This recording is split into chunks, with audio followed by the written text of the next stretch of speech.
What a bloody nail biter.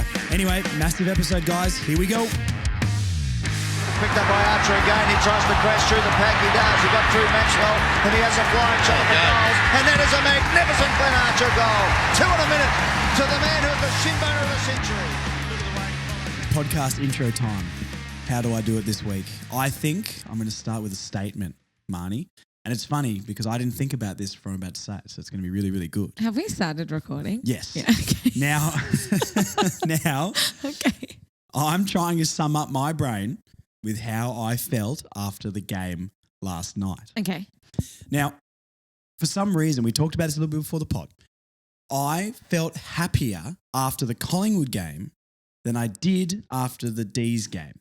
Now, what I can tell about my own brain is that I think I set an expectation that we were going to win the Dees game, and the first half kicked all the wind out of me, and I was kind of like, oh. Then I got deflated, and then I inflated in the last quarter, but I was kind of like, we should have won that. And you know what I said to the Close to a Flag boys? I said, I'm starting to hate almost winning because I feel like we deserve some credit and everyone else gets to sing their song, and it pisses me off. Statement over. Okay. Thanks, Josh, for that great insight to intro to this week's pod. It's so weird. Welcome back, everyone, by the way, to another episode of Further North. Well, I feel like we've known each other for so long now, Marnie. We don't have to, we can skip the pleasantries. You just don't know. There could be some new listeners, and if you are a new listener, welcome. Thank you so much for joining us. I'm the complete opposite to you. I walked out of the MCG last night on cloud 9. Yes. This is what I feel like from most people too. I feel like, because I kind of felt weird that I didn't have the energy that some other North fans did. Like, social media was way more positive. And I get we obviously lost a big lead the week before and that sort of stuff. But it's just the way we played last week made me so excited. And I sort of maybe expected that to a level again. And I feel like but I felt bad for not sharing the excitement that other people did. But I feel like I was the excited one last week. No, football is one of those weird things where it's obviously a very emotional game. And I think everyone takes different things out of it. I was elated leaving the MCG last night. We were sitting in the AFL members, and in the last 40 seconds, everyone sitting in the 5 bays around us everyone's on their feet, standing and watching. The fight in that last quarter that we showed was honestly just some of the most impressive. That's the closest Shinboner spirit effort, that last quarter, that I have seen for years. Yes. And I think that there's a few things, right? I think I completely understand why you would have been more disappointed this week after last week's performance. But in the context of the game, I mean, we just looked absolutely nowhere. We were nowhere to be found in that first half. It was pretty disappointing. And I think given how we performed against Collingwood the week before, that first half was really disappointing. And so, but then to not really lie down and just accept defeat, because it was on track at one point for like a 6, 7, 8 goal defeat, right? Which we'd seen before the bye. But to come up and to stand up and the Dees didn't score in the last quarter at all. They didn't register one score. Didn't they? No. Wow, I didn't even know that. No, so we kicked 5 goals to nothing in the last quarter. Yeah, I knew we kicked 5 in a row, but I didn't know they didn't score. We kicked 6 in a row because we kicked the last goal of the third quarter as well. And I think as well that fixture last year. Oh. Yeah, that was. Sorry to bring that up, everybody. Well, you know, let me grieve, 4 Marnie. minutes into the podcast. Yeah. But you know that was just horrible. I mean, the game was over at quarter time. We were like 6 or 7 goals down at quarter time. Charlie Comben broke his leg. He was gone for the year. And I just think, I don't know, there's something post by North Melbourne. I mean, we are coming. The tide has completely turned. Yeah. And for the first time in what feels like a really, really, really long time, I can sort of start to see the light at the end of the tunnel. No, I think that's fair. And I think to sum up my brain a little bit on the game, I wasn't like upset walking out of the stadium or anything like that. Yeah. But I feel like it was different because we weren't just holding on for dear life. We were coming, and I feel like we should have won it and we deserved to win it. And that game goes for like 90 more seconds and we win. And Aiden Core was hovering in that forward pocket there. He did. Aiden Core pushed forward. We were sitting in the pocket, right, where he was standing because we were at the other end to you. And I've tapped all the admins on the shoulder. I went, Aiden Core's pushed forward. Could you imagine? I can only imagine Marnie's elation if Aiden Core somehow. I would have gone on a week-long bender if Aiden Core kicked the winning goal for that game. Well, this is already too much Aiden Core chat. Look, I was very happy, and I agree we've turned a corner. I sort of felt like that last week, and I don't know. It is different being on the end of a run and almost getting over the line compared to holding on for dear life for a quarter and a half and hoping you can scrape over the line. So I don't know. It's probably a mixture of me going, oh my God, we look amazing right now. We can do it. Let's keep going. The problem with North, and I said this to the guys in the Bay too, I was like, North do this thing where we'll kick 2 or 3 and we'll look like we're back in it, and then we'll have a 10-minute period that no one scores, and that was probably the difference. Yeah. There was so many moments you can point to, like we know from last week. But hey, overall, another really, really good effort from an incredibly scrappy game. I think at halftime or in the third, each team had 30 clangers each. And I said to you before, I think it almost looked like it was wet for a lot of the game, even though it was not at all. Yeah. That was, a very, very bad game to watch. I brought my friend Charles to the game as well. I've recruited someone from the United Kingdom, the Queensland over there. Oh, okay. And I'm converting him to be a North fan. That was the first game. Poor guy. Well, no, because he had a lot of fun at the game, and great. he's in now. Okay. So, that was actually a really good intro to North Melbourne, I think, last night. yes, but I said to him on the train before we went in, I was like, I get terrified taking new people to these games because we're probably going to play rubbish, and they're going to be like, that wasn't fun. Then they'll go to see the Pies play, and they'll be like, oh, that was way more fun, even though we don't want to be Pies fans around here. So when they made that comeback and they almost won, I was happy for the team, but I was also happy for Charles because... Charles, if you're listening, welcome aboard. Welcome. You're on the North train, stopping all stations to Premiership City, mate, and you're on board. So I was more hoping for a limited express, but that's okay. No, I don't think we are stopping at East Richmond. A very unique Victorian joke for any listeners interstate. Anyway, let's talk about the game more a little bit. So we can just kind of talk about the first half, I guess. I'd really rather not. It was absolutely diabolical. It was really bad. And the thing I didn't like was how good we've been from stoppage the last 2 weeks. We got completely dominated out of the centre. The Dees just won every centre clearance just about. It felt like we couldn't do anything out of that midfield, and we sort of reverted back to what we were before the bye of a lot of kicks around the body to nothing. Like, and I've said this a few weeks in a row, and this is not to bring the big helmet down because we know I love Tristan Xerri now.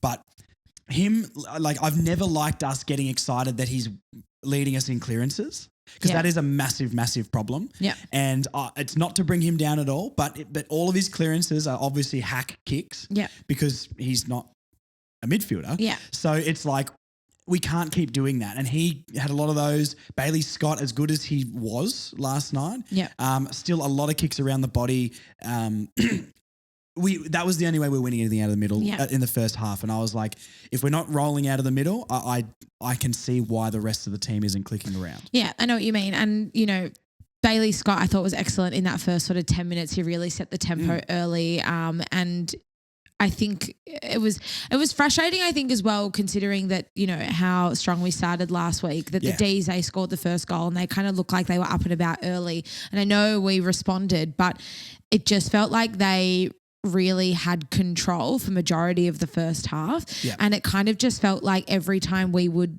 try and fight and sort of we would put ourselves in a position to kind of start to claw back, then they would just chop us off, which was so frustrating. I think the other really frustrating thing, and then this is, I think because we don't play at the MCG much, I know it wasn't a wet night last night, but you did make a really good point, Josh. It kind of felt like at times the ball was probably slippery because it was cold and things like that. But seagulls everywhere. I think we kind of needed to, and we did adapt in the second half. Oh, those seagulls were so annoying. So annoying. So annoying. It was annoying for me sitting there watching. So I can imagine how the players were on the field. But because we weren't under the roof at Marvel, we had to find a way to adapt our game style. And I think that, you know, it wasn't a game where we could be super clean. I think we looked our best when we were just sort of scruffing the ball forward, and we had a little bit of a fight in us, and it was just sort of a bit of a dogfight. I know Stephen May is definitely a touchy subject for everyone this morning, but he was excellent last night, and Yes. he was just intercepting everything. He was. with Especially with that lever there as well, for him to step up and do that while marking Larky as well. He almost Yeah, it played the role was- of both of those players. He was definitely in the best for the Dees, and I think especially in that first half, like we were just kicking everything to him. So Yeah, that was the other thing as well. Like our forward 50 entry, it wasn't as bad as it used to be, and we're not like kicking it really high to a contest anymore. We're sort of like cutting the kickoff a little bit and sort of putting it to that 30 meters out, sort of directly in front area. But we still don't have the players to do it. And you know, I'd love us to try and lead a little bit more and find pockets of space, because I think we did that so well last week in the first half. So, but I understand it's a different ground, different conditions, different team. But I guess I'd like Clarkson to maybe talk about what his theory is with that, or why, because it had to be, they had times where they could have pulled the kick a little bit, and the times we did, we found Zerhars and we found guys like that in the forward line, like Eddie Ford got on the end of a couple, and it's like, you know, there was even that Sheez mark when there was Dylan Stevens put it in, I think in the last quarter, when Sheez kicked the one in the last quarter, I can't remember, but you know, he just pulled the kick a little bit. Yeah. And yes, Sheezer took a great mark, but he put it in the right spot instead of just bombing it straight in. So seems to be a bit more synergy between the mids and the forwards. Yes. The other problem is we couldn't buy a goal in that first half. I mean, last week we couldn't miss. This week we couldn't kick straight. Yeah. So that was obviously really the frustrating footy gods as well. decided to even out the ledger a little Well, bit. we had, I think at half time we had the same amount of scoring shots, maybe give or take a couple, and the margin was, you know, significantly bigger. And I just don't think it did. While I don't think that we were that good in the first half, I don't think that the scoreline probably reflected on our performance. Yeah, absolutely. I'll just get the little the worm up here. I mean, the second quarter was incredibly even, really. I mean, the score line didn't change too much in the points margin between both. The third quarter was the interesting one for me, because honestly, even when I rewatched the KO mini this morning, they skipped over most of the second quarter. Yeah. Like they showed one thing from like the 8th minute, then they skipped to the 18th minute. Well, it's kind of as if the second quarter didn't really happen. Didn't happen, to be honest. Yeah, I think both teams would be pretty happy with that. Third quarter comes around and they kick out to their biggest lead of the game. Yeah. And as we've seen so many times before this season, you give a team a 10 to 15 minute patch and they just it's a mini onslaught. Yeah, absolutely. That was the deflating part for me, because I feel like even though the game was gritty, and I feel like it's funny because I felt like the Demons were on top. Yeah. But you look at the stats, even at half time, we checked the numbers and we basically won every stat, but couldn't execute on anything. Yeah. And I think it obviously, you know, coming down to 3 points, a kick an extra goal, and it makes the difference. But Larky missing, you know, easy shots, and someone else missed an easy one. Toby Pink missed a fairly easy shot in the first half as well. So it's like, you know, when it comes down to margins like we've been in the last few weeks, I guess you can always boil it down to something like that. But let's pretend the second quarter didn't exist. Third quarter, worse. And then the fourth quarter started, which was way more fun. And we should just do that every week. That fourth quarter is, and I no disrespect to the opening half of last week against Collingwood, but that final quarter yesterday is probably the best quarter of football I've seen us play for a very, very, very, very, very long time. I think we were better against the Pies. I think that we scored like 50 points in the first quarter against the Pies. So I think but I don't disagree with you. Yeah. I just maybe think they're different. It's different. It's different because we were coming back from behind, and to show the fight from obviously being in a losing position to getting ourselves into a winning position, I think means a lot more. But, you know, that first quarter / half against the Pies, I don't think I've seen us play like that since. It was very dominant. Sean Higgins' days at North Melbourne when we rolled a couple of teams. But look, we looked smooth. We looked better around the contest. And the link-up play from certain players and things like that is out of control. I think maybe it was the third quarter where LDU kicked his goal on the run. Yeah. That Bryn Teakle, Marnie, I've been saying it. This guy's the best player I've ever seen. Now, he took a mark right in the centre square. He was like laying on his side on the ground. Yeah. And the little handball just to unleash Zerr to then unleash LDU for a goal. I think it was that the last goal of the third for us? Oh, you're really testing me. I think so. I feel like it was late. Sorry, guys. I'm feeling I'm still. Marnie's been on the beers. That's why. So. Incorrect, but okay. We'll go with shandies. that. I just thought that was a fantastic play. That was an incredible passage of play. Oh, I just wanted to bring that up. Sorry. I think for me that last quarter, the one thing I kind of walk away from is that, and I know that the word Shinboner is thrown around a lot, and it's not necessarily a tangible thing, right? But I felt like that was as close to a Shinboner performance in that last quarter. And for a club like North, I think we need to hang on to stuff like that. Oh, yeah. Absolutely. And I think we need to be able to acknowledge that final quarter performance. I mean, we lifted intensity. Our energy was up. And the Dees didn't score. Like, we actually looked unstoppable. I didn't know that until you said that before. And I think even back to 6 weeks ago, we lay down. Like, we roll over in that last quarter and we just let teams run on top of us. Yeah. I think the most impressive thing for me walking out of last night's game is think back to 12 months ago and we had that patch in the middle of the year where we did come close to winning a few games under Brett Ratton, right? Sure. But Clarko's in charge now and he's the one that's going to be leading us forward and he's the one that's going to be helping this club move forward. No disrespect to Brett Ratton, but this is Clarko's team. Yeah. So for us to start doing that for him and under him, I think that's the most impressive thing for me. And I know I can hand on heart say there are wins coming. Oh, yeah. And even I believe that. And 100%. And I'm the negative guy. And I genuinely believed we could win that game. And that's the first time I've gone into a game this season. Maybe the Hawthorn one, but I guess there was a lot of things unproven at that point. But I went into this week going, we will win this as long as we back up what we did. Yeah. But I really, really, really believed we would. Yeah. And it hasn't shot that down. Like the Dogs next week they're our bogey team, right? Like most teams, but like they're more than others over the years. Well, they're just wildly unpredictable. Like you don't know which team will show. We don't know which Bulldogs side will show. If we lose by 100, you'd be like, oh yeah, that happens against the Dogs. But if we beat them as well, you'd be like, well, their form's all over the place, and if we put it together like we've done in patches, maybe we can do it. So. Yeah. But then the Suns game and the Tigers game, you play the Eagles again and all this sort of stuff. Yeah. Even the Hawks, like, I don't know. Even Geelong, I was there on Friday night and they just looked absolutely horrific. Against a much better opponent, though. We do play in Tassie, though. I'm getting ahead of myself. Let's not. Let's go back. Geelong is my nightmare team to play. Like, if I could pick one team in the AFL to never watch us play again, it's the Cats. They torch us anyway, whatever. This is meant to be happy. North Melbourne, fun, yay, we almost won a game. It was an emotional roller coaster and we did win like a lot of the stats. Now, I don't know. I'm trying to sum up like exactly how I feel about it overall because I did have that like winning expectation. Yeah. But I think overall I'm really, really happy and it does give me confidence going into next week that at least we won't lie down and get smashed again. Yeah. Like they don't have, is it Josh Bruce?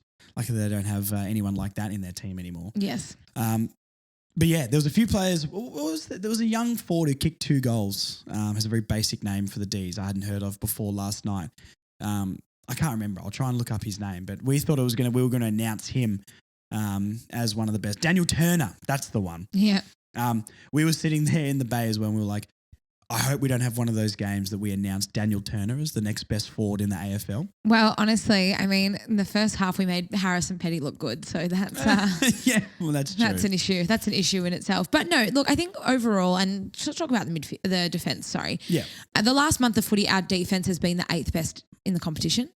We've been ranked the 8th best going into this round. That's wild. And I think that is just it's so symbolic of how far we've come. And yes, obviously there were moments last night where the Dees forwards did get on top, but I think a lot of that was due to the Dees just winning the ball out of the centre, in the centre of the ground and then just getting it into their forward 50 quickly. But again, I just think the way we're standing up and the resilience that we're showing in all areas of the ground, I think was quite remarkable. And even and I'll just jump straight to this, even with Nick Larkey being really well held by Stephen May, we were still able to find other players that were able to stand up. I mean, let's talk about Zerr. I think it's a bit of an elephant in the room. He was the reason that we were still in that game last night. Yeah, he's the only reason that we were in the game and looked, good in the forward line.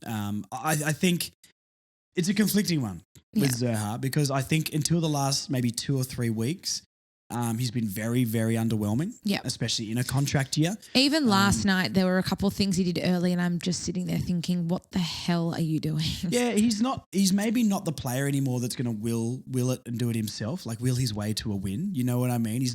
I don't think he's the guy who's going to like stand up in a big moment, but I think it's very Jake Stringer-esque and he's got the good and the bad sides of it, right? Where if we're clicking and our forward line looks better, which it has the last 3 weeks, what a surprise. He looks a lot better. Yeah. I mean, he's a really good player.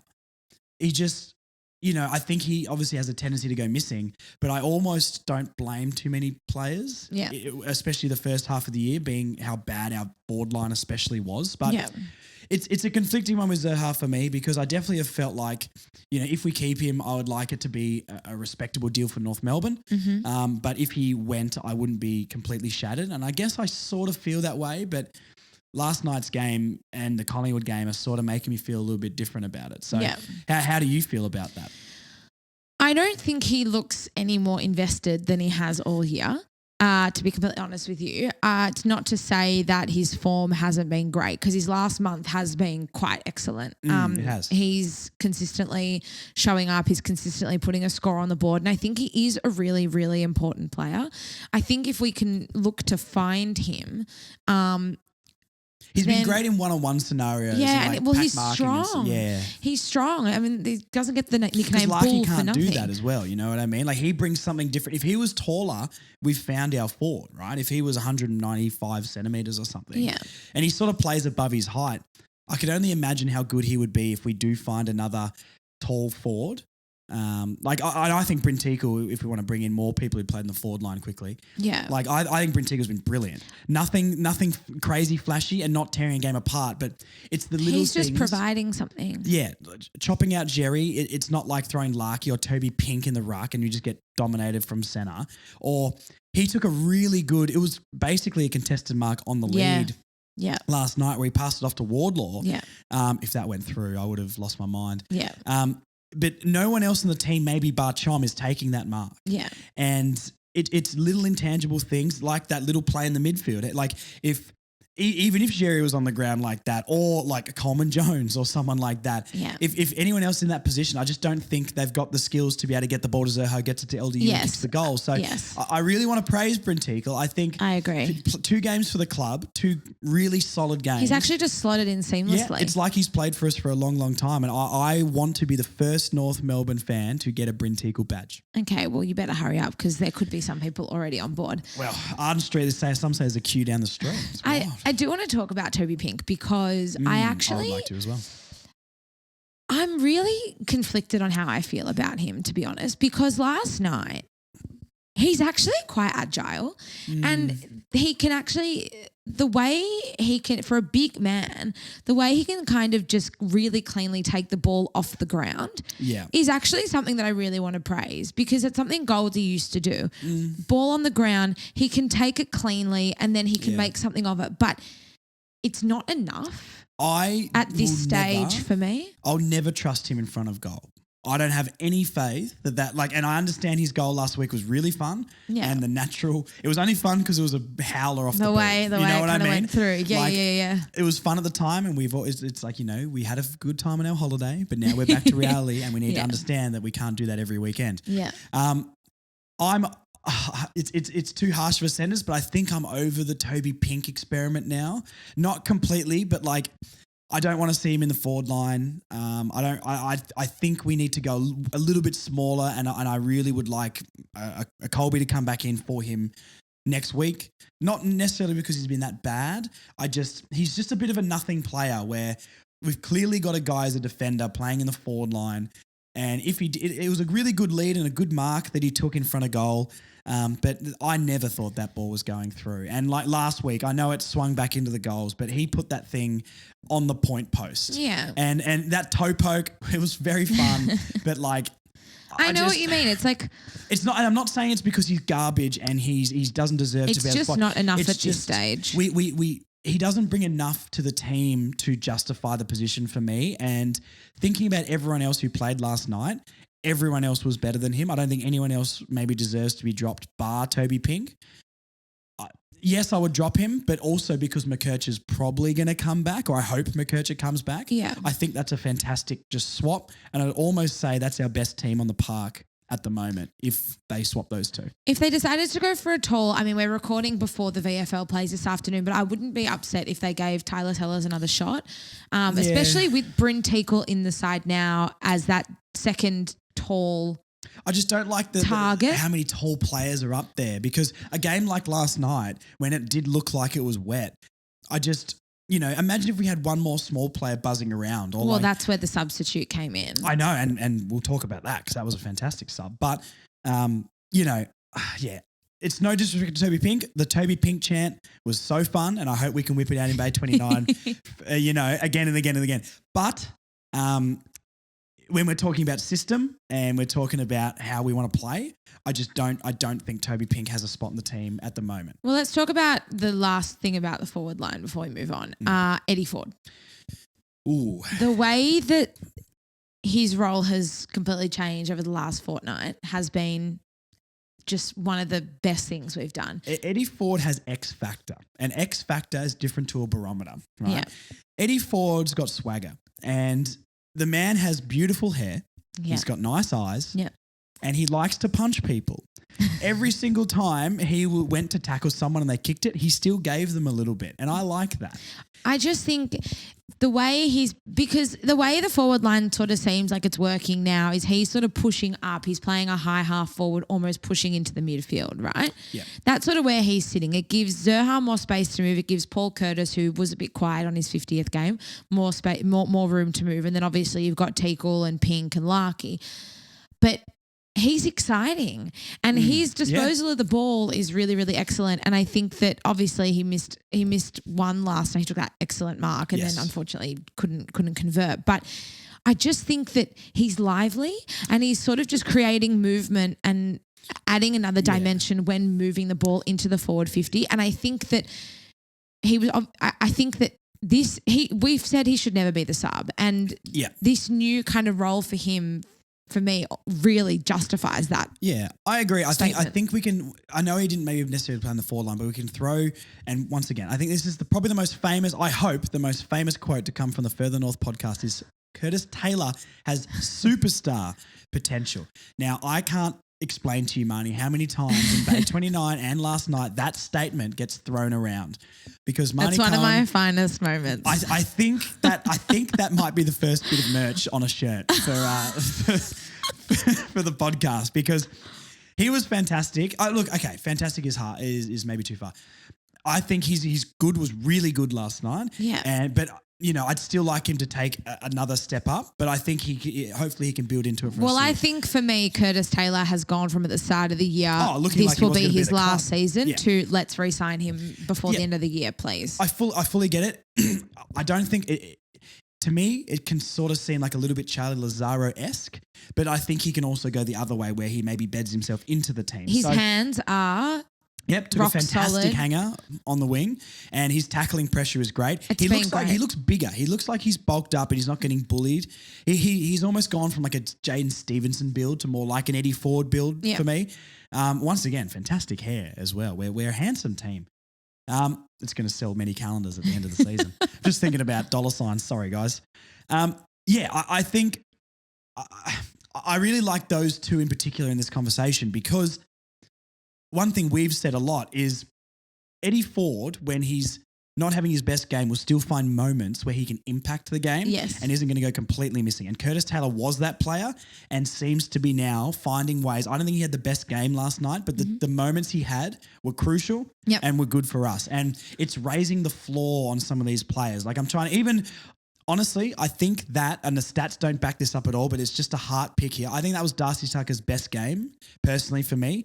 Don't smile at me like that. I just think that's the first time I've felt like his aggression was actually channeled correctly, where his disposal was good after he won the ball. He was breaking away from contests more, and he only had 12, 13 touches or something like that, but there were 12. It's almost like Harry Sheezel, not with how he plays, but like, wow. No. Let me explain. Wow. Darcy Tucker is the next Harry Sheezel. No, I did not say that at all. Yes, you implied that. Let me finish, Marnie. I would prefer a Sheezel game like 22 touches Sheezel and 2 goals than a 35 touch out of the backline Sheezel. Yeah. And this is the thing with Darcy Tucker. I'd rather him at the moment getting 12, 13 touches, but he hits his targets and he wins the contests and has good disposal, other than him racking up 21, but half his touches went out of bounds. The thing with Darcy Tucker, and I think this is something that we've seen across the board with the competition this season, and I sort of touched on it last week. A lot of players are too scared to just go for the ball and go hard in on the contest, and Darcy Tucker's very fearless. Now, I know that he's obviously not a flashy player. He's a role player. He's a workhorse, right? And I think it's really important to have guys like that to unleash the superstars like Curtis Taylor. Just drop that in so casually. It took me a second. I was like, hang on. But Darcy Tucker will always go for the ball. Yeah, There is no hesitation in him whatsoever, right? Just to go straight, eyes on the ball every single time. He was doing it at the first half of the year and he's doing it now. And I just think that credit where credit is due. I think that he is, and it speaks volumes of the team overall. I feel like we're playing a very selfless brand of football. Yeah. Even Cam Zerr, because we've said a few times this season that he's selfish and maybe he just doesn't play for the team when he needs to. But the balance in the team finally looks correct, and because everyone is playing their role, and we're looking like it's clicked as a 22 or as a 23, and everyone's playing their role and we're playing as a united front. Yeah. And it just, in the last 3 weeks, it has just showed in spades. Yeah. I think with that Cam Zerr thing, when Zerr got a free kick and Eddie Ford went on to kick the goal and took the advantage, Zerr was genuinely like so excited. Yeah. And I feel like Zerr before the bye probably is like, yeah, good job, mate, but probably a bit shitty inside that he took his goal. I feel like now that was genuine passion from Zerr when Eddie Ford kicked the goal to get us back in it. So look, I don't want to always just be talking about Zerr like he's not interested. I think, we love him and we would love him to stay. Yeah. I mean, there's, last night showed just how important he is for us. 100%. And he can be that X factor, as we've seen it so many times, but it's like you've said before, or what we were saying with Curtis Taylor compared to like an Eddie Ford, you've got to raise your floor. Yeah. Your worst can't be irrelevant. It's got to be at least making impact. And I think that's what Zerr has done. We know he's best. We're not questioning his best. His best is fantastic. Yeah. But the amount of times in games he's gone missing, at least make up for it with tackling, pressure, effort, and that sort of stuff. So, 100%. Yeah, I think the forward line's functioning a lot, especially a night where Suv didn't really do anything. Yeah. And it was a bit disappointing on his end. He really had one shot. He had 2, I guess. But you know what? One thing I want to point out with Suv, he needs to learn how to kick from outside 50 because he barely made the distance with that. And look, he's a 200-centimetre bloke. You should be swinging that thing through from 50 pretty easily. Yeah. I know he's more of a finesse player in front of goal, but if we're going to be playing him not in the goal square, not at full forward, he was sort of starting around that 30 to 40 metre mark outside the goal square and leading forward. What's the point when he can't make the distance from 100%. outside 50 and we're putting Bryn Tiku or a Zerr down the square? Yeah. So, I'd like that to maybe fixed up a little bit. I'm not necessarily blaming Nick Larkey because he's a star and I love him, but I would want our All-Australian forward to be able to kick a goal from outside 50 if we need it. Because I wasn't too confident he'd even make the distance. Speaking of All-Australian, Tristan Xerri would be in the conversation. Yeah. I think Tristan Xerri. Yeah, he was good. I think I'll give him more credit than that because I think obviously going up against Gawn, I don't think he was any worse than Gawn. I think he matched Gawn. I think he matched Gawn. He took a couple of good, took one really good contested mark. I think it was down in the back line at one point.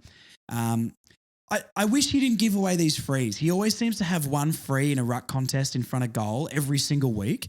And I wonder, because I think it was very, very soft though. He just tackled someone who was not 200 centimetres and they gave him a free kick. That's another thing I want to talk about, how the umpires, the whistle was out all night for both teams, to be fair. But Tristan Xerri, continuing on his good form, I like Tristan Xerri. We know I confessed my love for Tristan Xerri last week. And I don't think it was an outstanding game, but I think take into account the opponent, I think he matched, if not beat, Gawn. So the way I kind of saw it, I did bring Bryn Tiku back into the conversation. Right? I think that Xerri and Gawn were pretty much even for most of the night. However, in the final quarter, we've now got 2 ruckmen and both of them, spent some time in the ruck contest across the ground in the final quarter. That 1-2 combination tired Gawn out. Yeah, I agree. And we absolutely got on top in the ruck in the last quarter. And I think both Sherry and Teakle I think they really stood up. And I think they're forming a good partnership. They were so important in that final quarter together. So I think just Tristan Sherry for me, I think that performance was up there with one of his best. Yeah, not the highlights, not the flashy stuff. No, but I think you've got to look at his opponent. The opponent. I mean, you've got to look. I mean, in my opinion, Gawn's probably the best ruck in the league. Gawn and Grundy are the only two. This is a wild statement. Gawn and Grundy are the only two ruckmen in the competition that are better at the moment than Tristan Sherry. I think that's fair. I think that's fair. So I know he's up and down. I rate Luke Jackson very highly, but I guess they don't really play him in the ruck all the time. Well, he just has his role is much more of a hybrid role because he's so athletic. But I just think that I can't sing more praises of him. Yeah, I just think that he would have to be of a player I've ever seen. He would have to be in the conversation now for at least a squad nomination. Yeah, I think so. I think it's fair to say he's probably top 3. I never thought in my life I would be sitting here having this conversation with you. No, and I couldn't be happier to be proven wrong. Yeah, I couldn't agree more. Should we throw to some voice memos? I think we should, and then we'll talk about the midfield and the back line. We can talk more about that. And Shaun Atley Club Champ. Yes, of course. Thank you, everyone who sent in their voice memos. They are getting better and better every week. The better we are on field. We play voice memos every single week on the show, so don't forget to send them into furthernorthpod@gmail.com. 10 to 15 seconds of your very best takes from the game. We will throw to them, and then we'll see you on the other side. Have fun. Josh, Marnie, just leaving the ground. Amazing feeling, bit sad. But Dylan Stephens in that last quarter, he was there, he was everywhere. Dylan Stephens on fire. Hey Josh, hey Marnie, Jen here. Pay holding the fucking ball. We should have got 3 in front of goal in the third quarter. It's not freaking hard, umpires. Anyways, go the Mighty Roos. What an effort from the lads tonight. We're coming, baby. I just got home from the game literally just now. I said to my girlfriend at 3/4 time, I was like, we couldn't, could we? There's no way. And then, wow, what a last quarter. Obviously, I'm still heartbroken, but wow, it's going to be scary for the teams. And we've put teams on notice now that we're coming. G'day guys, what a performance by the lads. Absolute Shinboner effort there, led by the young Jackson Archer. Actually thought Glenn was playing for a minute there. It was unbelievable. Anyway, I'm still convinced that if we were playing at the actual home of footy, Marvel Stadium, we would get that job done. The MCG needs to get a roof on it ASAP. Stephen May clearly learned a lot about ethics from his Melbourne grammar education. Hi Josh and Marnie, it's Lavinia. In that last quarter, I think I saw God. I saw Jesus, I saw the Holy Spirit. And you know who that was? That was Jackson Archer. Hi Josh, hi Marnie. Appreciate you guys keeping me entertained on my commute to work each week with the Further North podcast. Sad to come up short tonight, but kind of good. Like, we're playing really good football over the last couple of weeks. I think it's going to keep the guys real hungry. Like, it's exciting now. You can really see just the passion and the fight, and they're just playing for the jumper. It's funny because Marnie Cohen's just replied to me and taken my blessing to speak all about Aiden Core, who's literally heart and soul of a football club. Jackson Archer, oh my God, what a start. He's becoming scary to see where we're going to be in the next couple of years. Our midfield is disgustingly good. Thanks guys, keep up the work, and hopefully next week we get a win. Thank you so much, everyone who sent those in. We love having you guys on the show and joining in with us. Yes, there's some regular contributors to the voice chats that I really, really enjoy. Every time I get the little notification that someone sent one into the email, I'm like, this person contributes to the podcast every week. I feel like they're on the podcast. We really appreciate it. It is nice. We love it. We love hearing from you guys. And we love seeing you guys at the ground too. So thank you so much, everyone who does come up and say hello. Before we get on to the midfield, I actually just want to say one thing. Okay. The crowd last night was just unbelievable. There was just shy of 30,000 at the MCG last night. It felt in that last quarter, it felt like there was 60,000 North fans there. Yeah. For everyone who has been coming week in, week out, it's obviously been a real slog at the first half of the year, but I hope now everyone really feels like it was worth it, because the enthusiasm and the passion that is coming from the stands and from the fans every single week is just, I mean, the roar that came from the crowd last night, we almost were acting like the 19th man on the field. And we always talk about Collingwood and, you know, they've got the 19th man and, you know, West Coast as well in the crowd. For me last night, I think the passion that was shown by North fans in that final quarter was unmatched. So well done to everyone who did come down and who, I mean, I clearly have lost my voice, and to everyone who did make a noise. I definitely think it made a massive difference. Yeah, I think I was with a group of maybe 12 people, once again, recruiting extra fans and lifetime members after that game, of course. Of course. We just went general admission. I know some people look down on that. Please do not. I'm poor.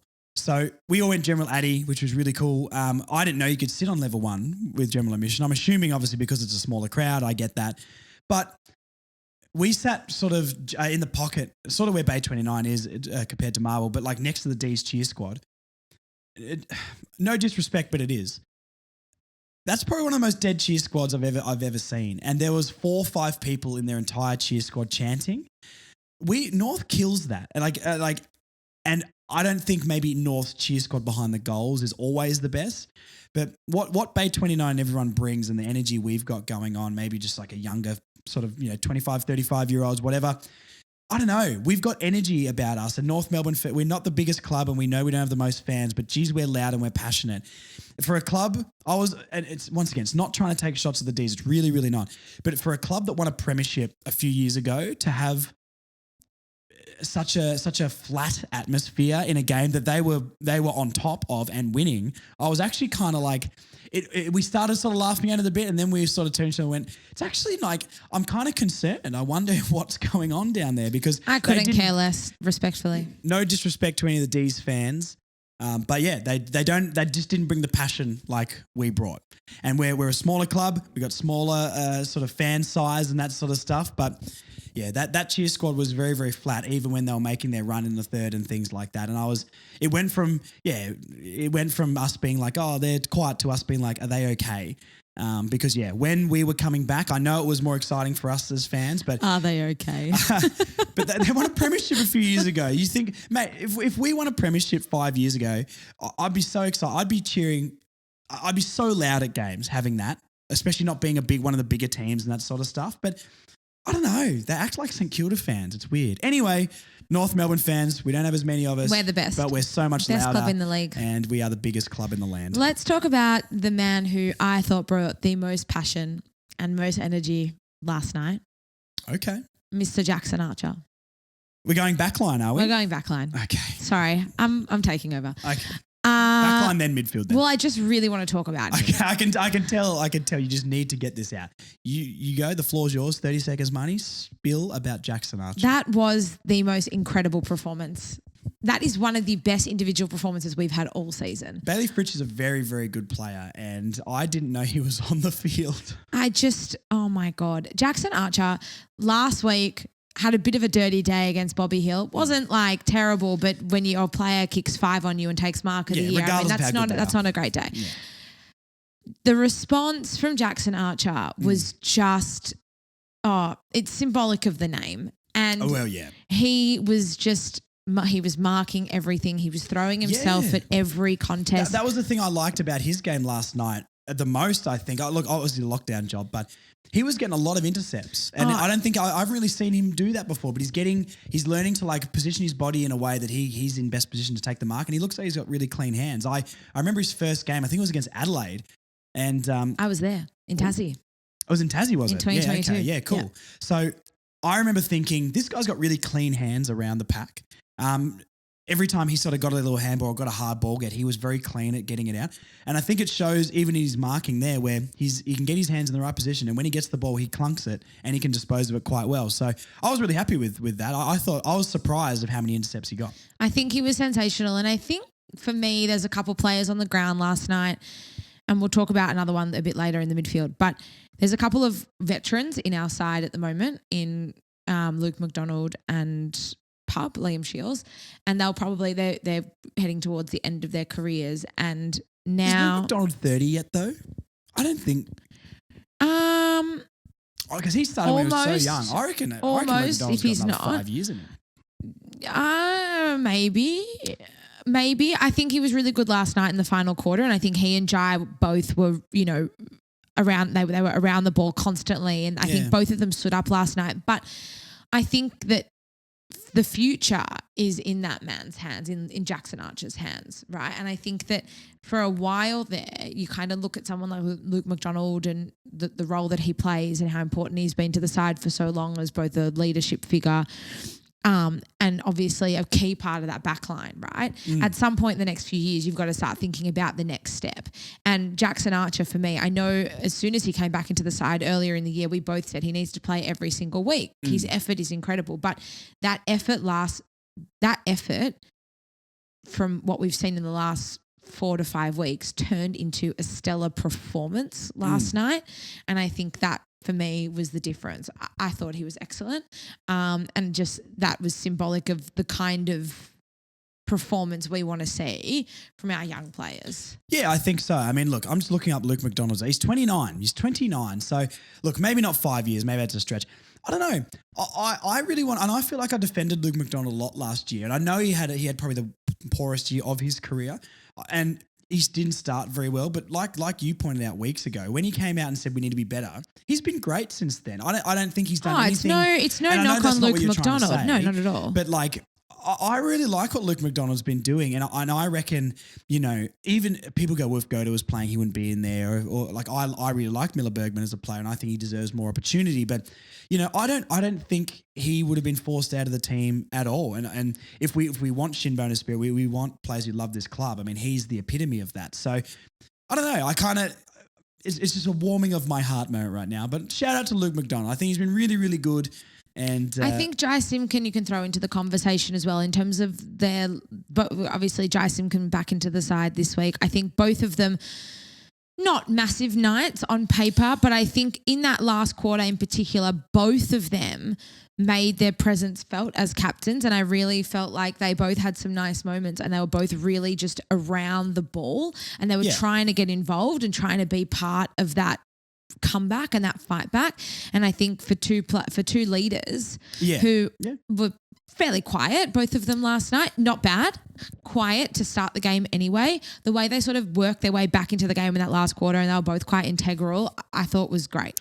Yeah, I mean, I was actually surprised that Jai Simkin, I put this in the notes, Jai Simkin had a low-key really good night, or he got 25 touches. Solid. So, there was way more than I thought he got. Like, I thought he would have halved that when I saw, I was just watching the general game. I don't think I saw him very much. I think he was good. He was much better in the last quarter. But 25 touches, I mean, looks like a pretty good game. Five clearances as well. I just think it was a very low-key, really good game from Jai, and he got around the ball way more than I thought. I don't know how impactful the touches were off the top of my head, but I don't know. I think he got the 4th most touches on the ground. Yeah. I mean, which shocked me when I saw the stats. More defenders. I want to talk about Charlie Comben. Okay. His best last night was fantastic. Mm-hmm. He did some things. It wasn't his best night overall, I don't think. No. But the thing I wanted to point out, one thing with our defense, I think, and Chom did poorly, was sticking to a lead. And I think nearly all of our, Aiden Core on a lead, I don't think is great. Jackson Archer, I think they need to learn to close the player down a bit more, or not switching off for that half a second to give that player a few meters. Yeah. Our backline as a system has functioned really well with all those players, but the one thing that we just don't seem to be able to do, it's like Jeremy Howes last week. He just got the angle and got 2 steps on whoever he was on last week and took that mark right in front of goal. Yeah. And then obviously went back and slotted it to put them back in front, I believe. So if we can tighten up that, I think it'd be really good. Charlie Comben, even though maybe his one-on-one work, he can spoil the ball and bring it to ground, that sort of stuff. But I think Petty did maybe get the better of him too many times, and Petty's not the best player. So that was disappointing. But Chom had 12 intercepts for the game, which is the most on the ground by 3 or 4. Yeah. And this is the thing we're talking about with the Curtis Taylor is even though it wasn't his best night, he still finds ways to impact the game. Yeah. Even though Petty was maybe doing him on the leads and in some contests and things like that. One, him being able to get 12 intercept marks still, or not necessarily, but just intercepts in general, is really, really good effort from a guy who wasn't having the best night. At the end of the game, when there was a play that he should have taken a mark to intercept in the last minute. Yeah. And he dropped it. But the follow-up from him, Luke McDonald came in and bumped the guy, which allowed Tom Power to pick the ball up and run us forward again. But that was Charlie getting up and doing another effort just to put, I think it was Van Ruin maybe, just to put him off and for him not to get the handball out to his team. He did just enough. So Van Ruin, dropped the ball, which allowed McDonald to come in, win the contest, and Tom Powell to run away with the ball. So I don't know. It's things like that, and we talked about Shinboner spirit a lot on this podcast already, but I think Charlie Common epitomises that more than anyone else on this team at the moment. We know what Jackson Archer can do, and God, I could talk about Glenn Archer for days, and I think Jackson Archer, look, will he be the player Glenn Archer is? That's a very, very high level. But, Jackson Archer doing what he's doing will make a long career for himself. Charlie Comben just epitomised. He was doing it when no one else in that team was doing it. Not even early in the Simpkin, season, not definitely. even McDonald. Yeah. We knew the LDU stats looked good, but and the difference between LDU now and the first chunk of the season is miles apart, even though on paper you wouldn't know. He epitomises that, and I think shout out to him for not his best night, but still intercepting and still doing those little things, which now all the team seems to be doing, and that feels like that's the biggest reason why we're in games more. Just a couple others that we'll touch on quickly in the backline before we move on to the midfield. Zach Fisher, I thought another excellent performance from him. He's really finding his groove. He's become really, really important part of the chain to get the ball outside of our defensive 50, and I've really, really enjoyed his last month. I think that he's just doing a stellar job back there, and I think he's definitely been the recruit of the year for North. Without a doubt, I think. And Aiden Core. I mean, the thing with Aiden Core, he had this one really bad blunder very early on in the opening quarter. He kicked the ball across the face, and obviously it was a turnover. And Harrison Petty took the mark, missed it, and it was a bit of a get out of jail free card for Aiden Core. But every player makes mistakes. And it's not acceptable because he's obviously a leader and he's a senior player and he should know better. But my God, that man's response after that. I think people want to dislike him because of maybe the effort or the lack of effort that at the start of last year, the lack of effort at the start of this year. And I've said it. I've called him out on this podcast before for being lazy and for looking disinterested. But ever since that St Kilda game, the man has barely put a foot wrong. And at the end of the day, we are sitting 18th on the ladder. And I know that we need to raise standards across the board to be able to move forward in the right direction. But I really think that people are going to take that one passage of play in isolation and say, oh, he's rubbish, he had a bad night. No, he actually didn't. He was so good again last night, and his efforts in the last quarter, that spoil in the last quarter, like that diving spoil. I don't know who kicked the ball. It was a Demons ball, and it was looking to go into their forward 50, and he just dived on that ball, smothered it. We ended up taking the ball and running. I just think that I love him. And I'm so proud of the way he's been able to shift his game in the middle of the year, because he's become one of our most important players over the last 6 weeks. Yeah, I'm not quite as hot as you on that Aiden Core performance. I'm not saying he was bad. Josh just looks for any reason to trash talk Aiden Core, No, guys. I do not. I've given Aiden Core his praise when he deserves the praise. I don't think he was bad. I'm not saying he was bad He's at definitely all. had better games, but I don't think that was. I think he was fine. I think he did his job. I think he had a few even just like little missed handballs, and not being super clean with the ball, which is more like a bit of a staple of his. He was fine. I think he was solid enough and maybe did what he had to do, but I wasn't overly impressed with his game. But maybe I need to watch the full game back. And I'm not, I understand like his effort, I actually didn't see this other person. He was at the other end of the ground, but I will believe you. Like Aiden Core has been very, very good. And I think he was solid. I give him like a 7 out of 10 for the game. I think he was solid enough, did what he had to do. But I think he had a lot of sloppy moments. Not just me, but everyone else in the Bay was sort of getting a bit frustrated with him at some points in that game.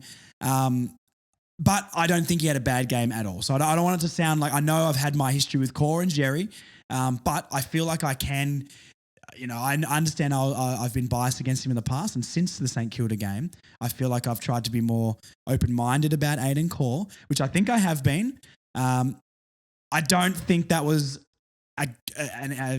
anything above a 7 out of 10 performance personally for me. But shout out to Aiden Core for being able to play at a 7 out of 10 because there's been a lot of times he has not been able to do that. So look, a good game from him, solid. I feel like I can rely on him a bit more now, and I feel like I don't see him in a contest and think, oh no, here we go. His spoiling is great. He had so many spoils last night to make sure the ball came to ground, and he's good by foot. And when he's got the ball in his hands, I'm not too worried. Didn't think he was outstanding personally, but solid. And I think, like we've talked about with a lot of other players, and it seems like the whole team, they've sort of raised their floors a little bit to not make as many howlers. Yeah, and I think just across it just comes back to, again, everyone's playing their role, and he's obviously been able to play a role now that suits him better. And I think that his form in the last sort of since that St Kilda game really has just been a complete 180. So shout out Aiden Core. I love you. Midfield. Midfield. Is there any other defenders? Nah, we're cool. Who cares about defense anyway? Lame. Midfield time. Will Phil. Yeah, Will Phil. You could talk about Will Phil. There's one person in particular I want to talk about, my guy, but we're going to talk about that last after we go the people who weren't subbed on later in the game. Okay, so Will Phil, I think context is so important, I think, when having this discussion about Will Phillips, because when you look at it at the very beginning of this conversation, we've taken Will Phillips at pick 3. Yep. And we've missed a whole stack of players, I don't want to talk about it, who've came after him. Please don't. Has that's a lot of pressure for any player, especially maybe not someone that was expected to take a pick 3. Mm-hmm. Then he's got glandular, he misses a whole year of footy, and then he struggles to find consistency in his form, and you come into this season thinking this is it. This is the last chance for him to be able to prove his worth. Yep. And he had a couple of nice games earlier in the year and then just got dropped without actually being able to have a genuine crack at it. Last week he comes in, he gets the job on Nick Dacos, minimises Nick Dacos as much as he can for the first 3 quarters, and obviously subbed out due to supposed cramp. Gets the job on Clayton Oliver last night. Clayton Oliver hasn't had the best year. No, still a very damaging player. Clayton Oliver had 14 touches last night at 50% disposal efficiency. He had 7 turnovers. Yep. He only had 2 clearances, 1 tackle, no marks. Absolutely. Yeah, I thought Will Phil was really, really good again. I think he's found his role. Because if he can't do that, he doesn't make this team, and I think it's as simple as that. I think a lot of other midfielders have surpassed him, especially with Sheez going in there and stuff like that. But this is a role where, especially with Liam Shields probably retiring at the end of the year, stepping into that spot and taking his role. There's a bit of a succession plan there. The thing with Will Phillips that I found really, really good is that even though he's tagging, when he has the ball offensively, he's very good. His little left-footed chip to find Jai in the forward line, who then went back and kicked a goal, he did that last week as well. Like just being able to find open players. I've said to you before, and I've said this on this podcast, that Will Phillips is one of our best ball users, and it's baffling to me, especially in the early parts of the year when we looked, our disposal looked really, really poor. It just really surprised me that we weren't playing him because I really trust him with ball in hand. Yeah. And I know now he's got this new tagging role, and it looks like it's going to be a bit of a succession plan from Shields. And I know that pick 3 for a tagger just seems absolutely but then wild. you can look at pick 73 for an All-Australian forward is good. So, balances each other out, doesn't it? It does. I understand the argument. It's also, but it's the context of the conversation. I think from the outset you're thinking pick 3 for a tagger. That's ridiculous. But think about his career overall and how he's really struggled for a number of reasons. For him to come into the side, find a role that suits him, and he's had 2 excellent performances. The other thing with Will Phillips is he wants to be there and he loves the club, and he will do everything he can to try and get a game and to try and step up. So I don't think that you can deny someone of that opportunity when this is what the output is when given a proper chance. Yeah, I know. I completely agree. I think he's cemented his spot for next week and the upcoming games, unless he has an absolute howler. I think we've all been crying out for him to get consistent games for at least a couple of years now. Yeah. And we were questioning a lot if does he deserve it or has he played well enough? I don't think overall he did play well enough, but now when he's got this role, a defined role in this team that other people can't do, like Liam Shields, I think was really, really good against Elliot Yeo the week before, and that's why when he got subbed on or he got put onto Dacos and Wilfield was subbed off, realistically, we were fine. Yeah. And no one else around us in the Bay or anything was worried about that at all. I said to people, that's fine. Wilfield's done it for 3 quarters. He's barely played football this year. Shields was great last week. Just got to do it for 1 quarter. And everyone in hindsight goes, oh, they shouldn't have done that. We've got to have a little bit more of an introspective look as to why that happened. He's finding his role, Wilfield, now. He did so well on Clayton Oliver, who's much bigger than him as well. And that's the difference this week to last week. Wilfield was probably bigger than Dacos, to be honest. Dacos is obviously silkier and all that sort of stuff. We know what he can do. But Clayton Oliver is a much bigger body, and Wilfield was just getting up in his jersey and annoying him. You could tell Clayton Oliver was pissed off as well. And he had a dirty night, Oliver. Yeah, so really, really well done by Wilfield. Like you can't give him more praise because it's I said a few weeks ago I don't think he's here next year, and I don't think he should be personally. I was sort of writing him off, and I didn't know he'd come back and be a tagger. I heard he was going to be a tagger in the twos, and I sort of said to myself, okay, we'll see. And I didn't really have much faith. But no, 2 fantastic games from Wilfield, and we've found our next Ben Jacobs. We have found our next Ben Jacobs. Without the concussions. Yeah, no, please, no concussion. More midfielders, Marnie. Who next? George Wardlaw. Oh. You go. I love George Wardlaw. Do you? I had no idea. I love George Wardlaw. Now, we'll come to Shaun Atley Club Champ later, where we can talk about our decision-making process to come to the 3 votes. Yeah. Personally, for me, George was my best on ground, not necessarily because he had the flashiest game ever, and I know, Sheez was fantastic, more disposals, more goals. George, like we said before, that game looked like it was wet at points. Yeah. And Wardlaw, from the first bounce to the last bounce, was the most consistent player at winning the ball on the ground and doing the dirty work, doing the gritty stuff that other people don't want to do. He just willed his way to everything. And, man, if he kicked that goal on the run, I would have lost my mind because I love George Wardlaw. Yeah. And he is now putting together consistent games.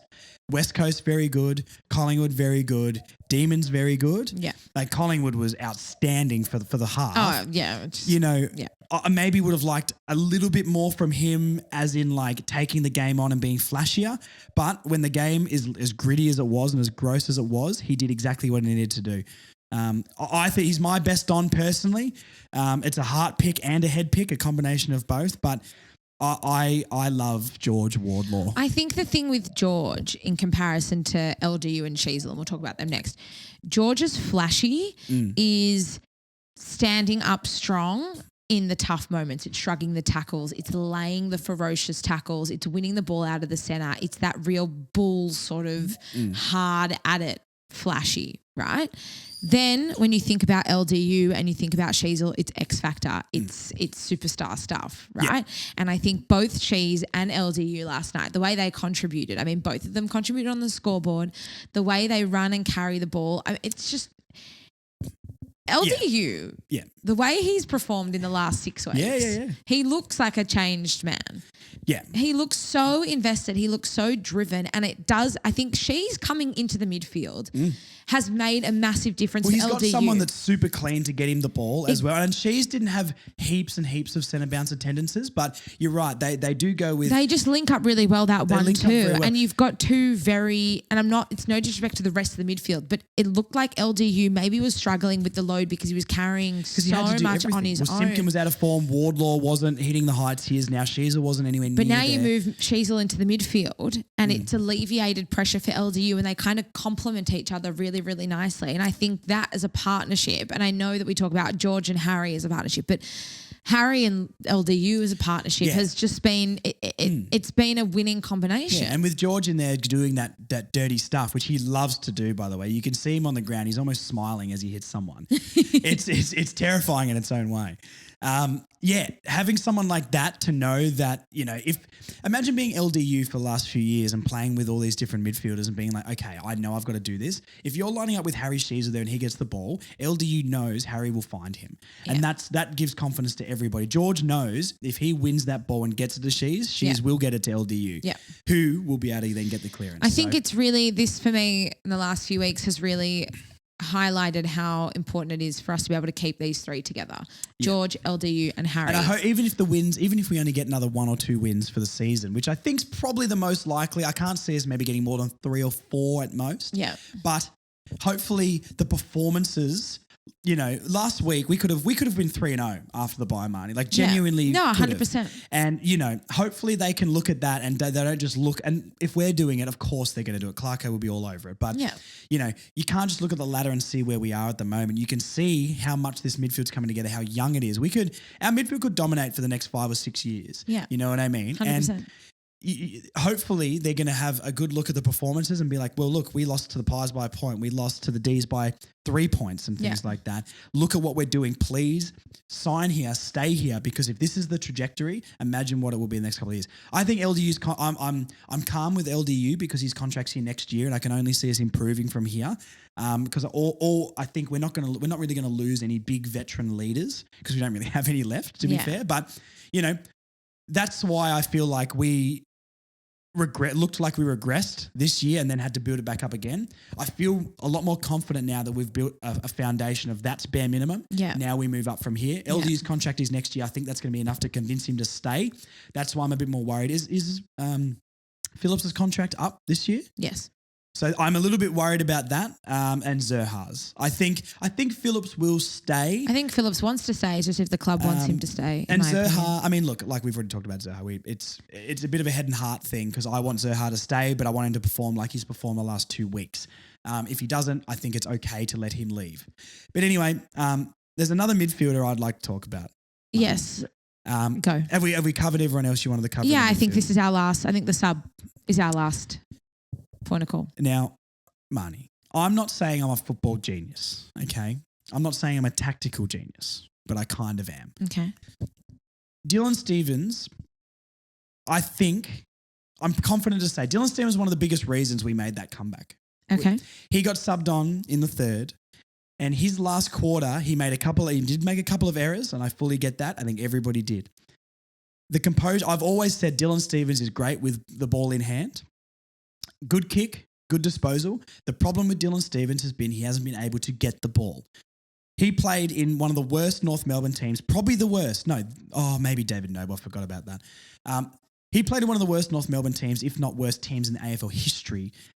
How is a guy who's a fast winger with a massive tank and good disposal meant to do anything in a team when all we do from half back is send the ball as far as we can to a one-on-one with Jaden Stevenson on half forward, and then it just goes straight back over his head, okay? Mm-hmm. Now, should he have been better trying to find the ball? Potentially, but I feel like when he got the ball, he did pretty well with it, he just didn't find it. I was really excited to see Dylan Stephens back in this team, and the last couple of weeks I feel like I've been calling for him to be back in the team only because we're playing this kick mark sort of game, which I feel like I've also said for a long time is a lot better than what I feel like we're trying to do with North Ball. As an example, 90 to 72 marks last night we won, and we've done that every single week, and we look so much more composed with the ball. Because Fisher's finding targets on half back, he can now be a link up and transition from the back line to the forward line.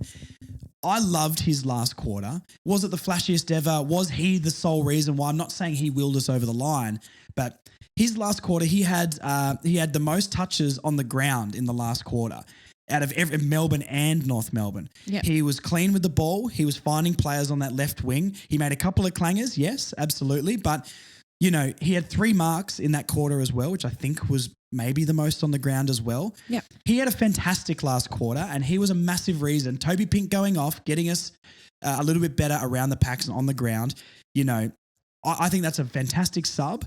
I want him to start. I don't think he should be the sub, but I want to shout out Dylan Stephens because everyone else who I was sitting with basically was like, oh God, this guy's coming on. And I don't want the disrespect for Dylan Stephens.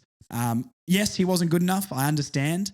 But I feel like I feel like there's a little bit of logic with what I'm trying to say with him being back in the team. And I'm not a tactical genius. I lied before, guys, if you didn't know.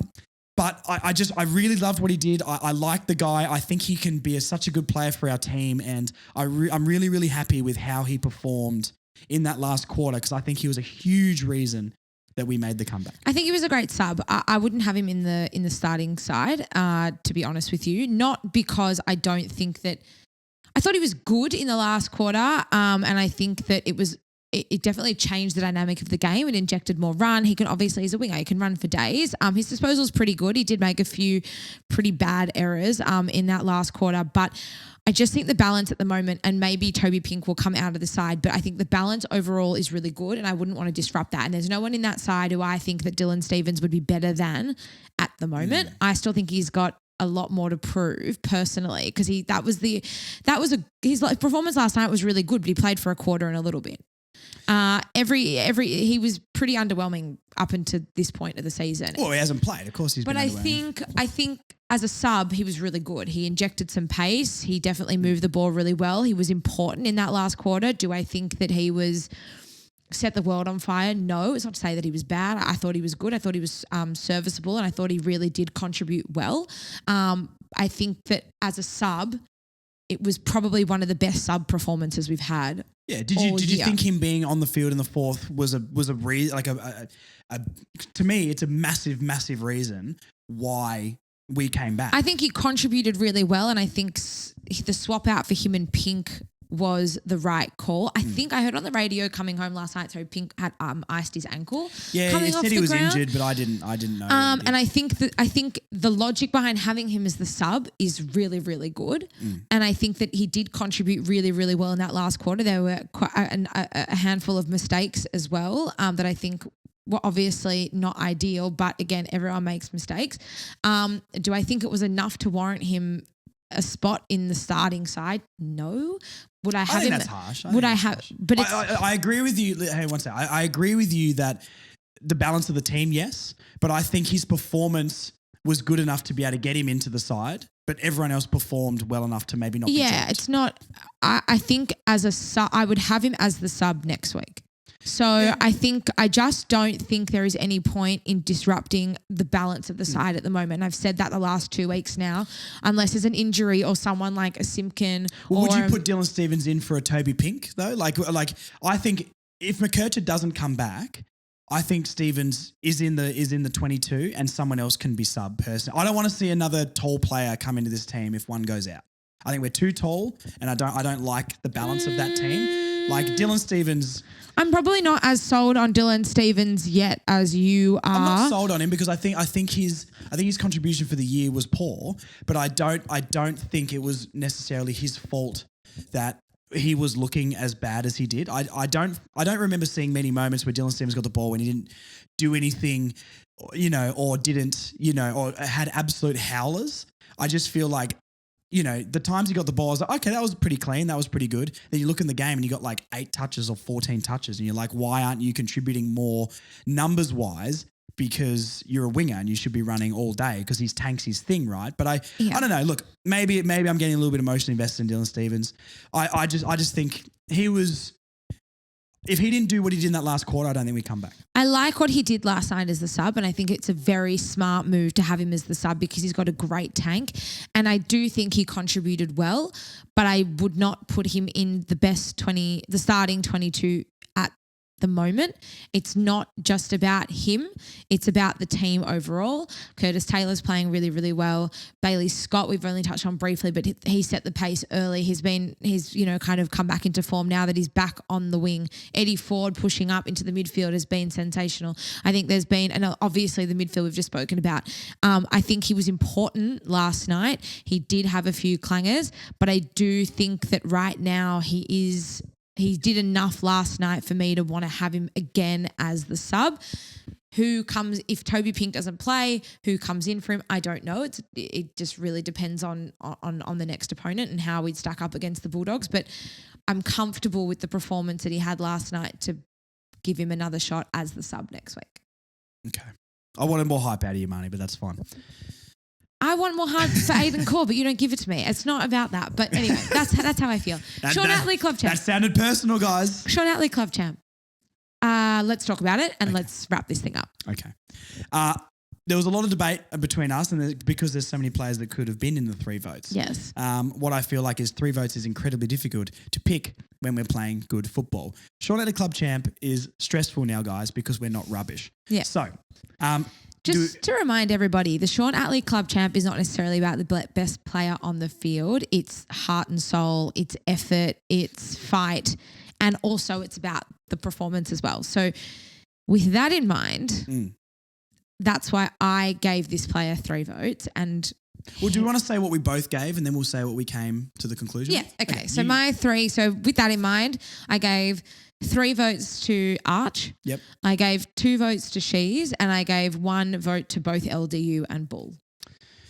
4 votes out again, Marnie. That was for special occasions only. That last night was special. Another loss. I gave 3 to Wardlaw. I gave 2 to Jackson Archer and I gave 1 to Zerr. Me and Marnie clearly differ a lot on Wardlaw. But I guess it's a personal thing, and I just think he did all, as I explained before, did all that dirty work that no one else was doing, and I think it was consistent. What we ended up coming to... Go for it. Jackson Archer 3. Yes. Zerr 2. Yes. Wardlaw 1. Yes, we're happy with that. Is harsh on Sheez. I think Sheez was phenomenal. LDU was really, really good. Sherry was amazing again. Yeah. Not on those guys' level though. I'd maybe give Eddie Ford more votes than Eddie Ford was Jerry. Great. There's plenty. You guys know it's there's not. Lots. But There's lots. last night I think they definitely embodied what the Shaun Atley Club Champ is all about. Yes, these are the most 3 Shaun Atley Club Champ votes that I think we've done as well, because Zerr was probably the most important. Like, I don't know how to explain the right words to use. No, I think that is the right word, because if it wasn't for him, I think we lose touch the of the other guys' game. votes were about grit, determination, and fight, and Zerr was just really good and kept us in the game. So he clearly needs to get votes. So anyway, Jackson Archer with his performance, with the intercept marks and his shutdown role. I was terrified about Fritsch and Cozzy Pickett on the weekend. Cozzy kicked the first goal. He didn't feel like he did too much more for the game. He wasn't really seen He had a after good that. run through the middle to find one of their players in the pocket, but for a guy that's pretty much a highlights reel for 120 minutes, I think Arch just completely shut both of them out of the game really well. Because Arch did go to Cozzy a couple of times when Cozzy went down forward, I saw. So, I think, and he's an archer. We know what he can do. So 3 votes I think is fair just for heart, determination, but also his performance. Bull must get votes. Only reason we were sort of in that game. And he kicked goals when we weren't kicking goals as well. Yeah. And Wardlaw. I love George Wardlaw. I think we all have a bit of a crush on George Wardlaw. We do. He's handsome. That's it. Thank you guys for joining us once again. If you want to stay up to date with us throughout the week, you can catch us Further North Pod on all the socials: Facebook, Instagram, Twitter, TikTok, and YouTube. Hi, YouTube. Hello. Don't forget to send in your voice memos. We play them every single week on the show, furthernorthpod@gmail.com. Very well done, Marnie. Very smoothly handled. We'll be back next week. Marvel Stadium, back at home against the Dogs, 1:45 on Saturday. I'll be there. Will you be there? No, I have to work. I'll be at the Suns game. I went through the fixture and I took some leave off on some games I want to be at. Okay. But I can't take all the Saturdays off because That's fair. I'm employed. I'll be there. So Marnie will be there. I unfortunately cannot be because, I finish at 3 o'clock on Saturdays. So if you can't be but want to get a haircut as well, we can watch it at the barbershop. Okay. That'd Sounds be like a fun. good So everyone's time. come down. The other thing I want to talk about really quickly, I should have done this earlier, but I'll make a separate video for this. The Tristan Jerry tribute game where we're buying the helmets. Now, have you decided the game? I want to do it for Richmond. Okay. In round 21. I think Great. it's That's enough time. And I think it's a big That's game. our home game. Our plan is going, and we're cooking this up with Close to a Flag as well. We talked about this last night. The plan is going to be round 21 against Richmond. We're going to all buy $10 Tristan Jerry helmet. You can buy your helmet wherever, by the way. Get off Facebook Marketplace. It doesn't matter. You might already have one. Yeah, who doesn't? I purchased one off Temu, $10. Apparently you need $15 minimum spend, so I had to buy a pair of socks as well. It's crazy. Whoa. But But anyway, we're going to buy helmets. However you can get a Tristan Jerry helmet, get into Bay 29. Still get them if you can't get into Bay 29, because what we're thinking of doing is at the end of the game, we want to tag Tristan Jerry in some stuff. The goal is to get a photo with Tristan Jerry at the Bay. So we'd like Tristan Jerry to come over to Bay 29. We've got all of our helmets on at the end of the game, and we'll get a photo with him. I can't wait. That sounds awesome. That sounds fun. Hopefully they will let, if you don't have a ticket for Bay 29 at the end of the game, hopefully they'll let people in just to take a photo. To celebrate when we win. So that is the plan. I have the Temu link, but literally just foam sports helmet. Temu pops up. Just send Josh a message and he'll send you the I've link. sent some people the link, but you can get them off Marketplace, get them wherever. Just get a helmet, get to the game, round 21, photo of Tristan Jerry. We're going to start tagging him in stuff, and I'll make a separate video explaining all of the rules to everybody so we get as many people as possible, and it'll be the best photo anyone's ever taken. It'll be more iconic than that photo with Ellen DeGeneres with all of those superstars. You heard it here first. All right, we're out of here. Okay, bye. See you guys. I'm done. Thanks, guys. Have a great week.